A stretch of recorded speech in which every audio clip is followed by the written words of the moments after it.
حضرت عثمان غنی کو اللہ نے بڑی شان عطا فرمائی، بڑا مرتبہ دیا، بڑے حسین و جمیل، بڑے خوبصورت آدمی تھے۔ دیکھو نا کیا شان ہے حضرت عثمان ذی النورین۔ یہ ذی النورین کا کیا معنی ہے؟ دو نور کون ہیں؟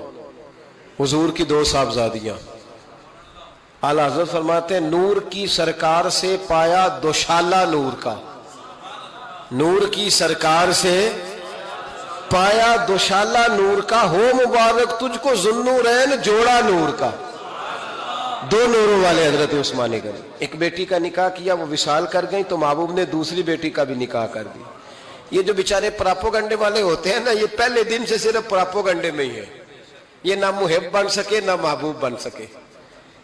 ان کا نہ کوئی اپنا ہوا نہ انہیں کسی نے اپنایا، یہ پراپوگنڈے والے ہی ہیں، ساری زندگی چیم گوئیاں، کانوں میں باتیں، اپنا اپنا مزاج ہے نا جی، جس کے حصے میں جو ڈیوٹی آئی۔ کچھ لوگ وہاں بھی منافقین چیم گوئیاں کرنے لگے، دوسری بیٹی بھی دے دی، دوسری بیٹی بھی دے دی، دوسری بیٹی بھی دے دی۔ محبوب کے کانوں تک آواز گئی، فرمایا زیادہ باتیں نہ کرو، میری 40 بھی ہوتی۔ وہ ختم ہو گئی بات، تم 2-3 کی بات کرتے ہو۔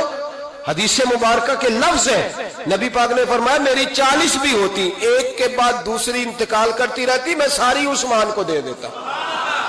حد ہو گئی بھئی، اتنا بڑا مرتبہ۔ اس حدیث کا ترجمہ یہ ہے کہ محبوب فرماتے ہیں کہ مجھے عثمان پر اعتبار ہی بڑا ہے، مجھے عثمان پیارا ہی بڑا ہے، عثمان غنی کی عظمت ہی بڑی ہے۔ فرمایا میری 40 بھی ہوتی تو میں ساری یکے بعد دیگر حضرت اسامہ بن زید رضی اللہ تعالیٰ عنہ فرماتے ہیں نبی پاک نے اپنی صاحبزادی حضرت رقیہ رضی اللہ تعالیٰ عنہ کا نکاح حضرت عثمان غنی کے ساتھ کیا، تو دونوں میاں بیوی پیارے بڑے تھے، حسین و جمیل بڑے۔ حضرت عثمان بڑے نفیس آدمی تھے، بڑی نفاست تھی، کپڑا سادہ پہنتے تھے، لیکن لوگ کہتے ہیں کبھی ہم نے ان کے کپڑوں پہ دھبا نہیں دیکھا، چہرے پر اتنا سا گرد کا نشان نہیں دیکھا۔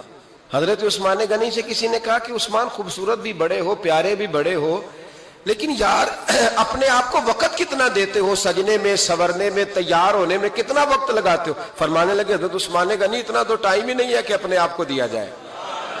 تو قبر اتنے پیارے کیسے لگتے ہو؟ فرمانے لگے اپنی وجہ سے نہیں لگتا، حضور کی وجہ سے پیارا لگتا۔